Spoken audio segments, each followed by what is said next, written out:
I'm doing Greek and I'm in the middle of a lesson. Duolingo. Θα είναι ευχαρίστηση μου. Θα είναι ευχαρίστηση μου. Θα είναι ευχαρίστηση μου. Τι πιθανότητες υπάρχουν να συμβεί αυτό? Τα πιθανότητες υπάρχουν να συμβεί αυτό. Τι πιθανότητες υπάρχουν να συμβεί αυτό. Τι πιθανότητες υπάρχουν, the possibilities. No. Τι πιθανότητες υπάρχουν να συμβεί αυτό. What possibilities are να συμβεί αυτό. Συμβεί. Τι πιθανότητες υπάρχουν να συμβεί αυτό. What possibilities υπάρχουν of this happening. What are the possibilities of this happening? Τι πιθανότητες υπάρχουν να συμβεί αυτό. Η μέρα μου ήταν γεμάτη με εκπλήξεις. Η μέρα μου ήταν γεμάτη με εκπλήξεις. Η μέρα μου ήταν γεμάτη με εκπλήξεις.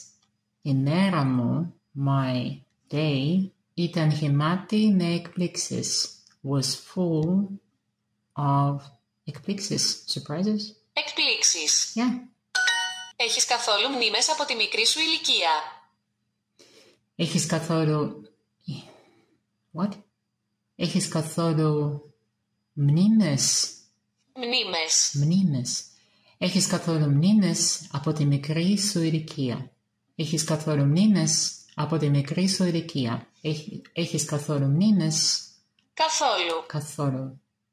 Do you have καθόλου any memories από τη μικρή σου ηλικία?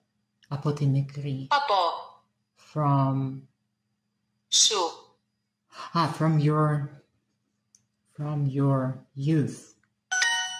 Έχεις καθόλου μνήμες από τη μικρή σου ηλικία? Έχεις καλή μνήμη. Έχεις καλή μνήμη. Do you have good memories? Right? Yeah.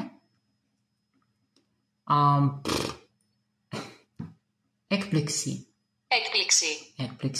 Surprise. Φωνή.